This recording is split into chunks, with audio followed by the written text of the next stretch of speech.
যখন কোনো বান্দা সূরা ফাতিহার একটা করে আয়াত বলে আলহামদুলিল্লাহি রাব্বিল আলামিন, সঙ্গে সঙ্গে আল্লাহ জবাব দিয়ে বলেন হামিদানি আবদি, বান্দা তুই আমার প্রশংসা করলি। আর রহমানির রহিম যখন বলে আল্লাহ বলেন আসনা আলাইয়া আবদি।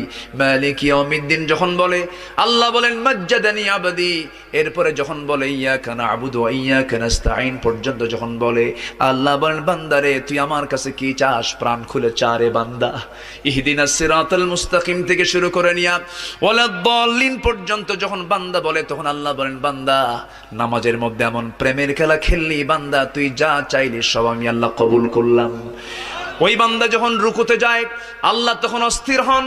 ওই বান্দা যখন সিজদায় যাওয়ার জন্য প্রস্তুতি নাই, সমস্ত ফেরেশতাকে ডাক দিয়ে বলেন ও ফেরেশতারা, এই বান্দাগুলো আমাকে দেখলো না, রাসূলকে দেখলো না, কোরআনকে দেখে হাদিসকে বিশ্বাস করে আমাকে খুশি করার জন্য তার সবচেয়ে সম্মানজনক